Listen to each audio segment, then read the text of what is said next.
Joining us now to react, Chrissy Clark, Stacey Washington.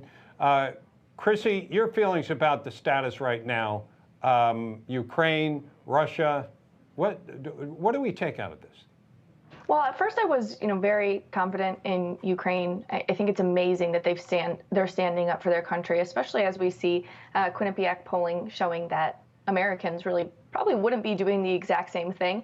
So it is heartening to see what's happening in Ukraine. But I do think that Russian troops, we're talking about one of the biggest powerhouse militaries in the nation or in the world. They're not going to stop at this. And the problem is that American military intelligence is now telling us that this is an issue that might not just be taking over Ukraine, but might be going not only into other neighboring countries, but even NATO allies, which we could be, really on the brink of World War III.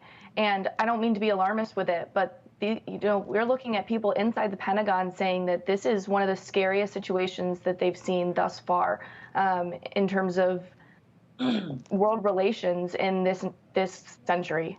Yeah. Yeah, Stacey, my thought is we didn't have to get to this point. And I'm just wondering, what you think, and also your thoughts on the $14 million worth of aid that was tied to, the spending bill that was just passed yesterday. So first of all, I'm wondering where we're getting the $14 billion for Ukraine. We don't have $14 billion for our own southern border. Yeah.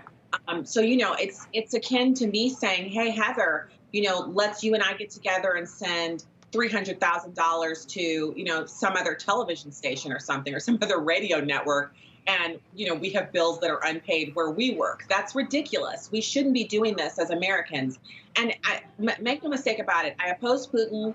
I support the people of Ukraine. I support the people of Russia. I believe we have bad leadership and corruption. And of course, there have been mistakes made in previous administrations, and then Biden kind of put the bow on the top with that negative.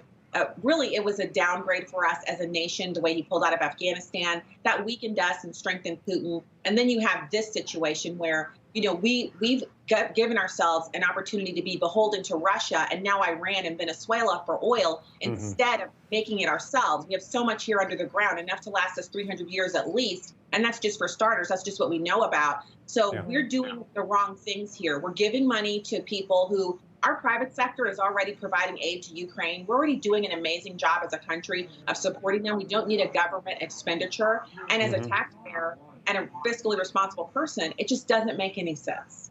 All right. Stacey Washington, Chrissy Clark, thank you both very much for joining us. Thank you.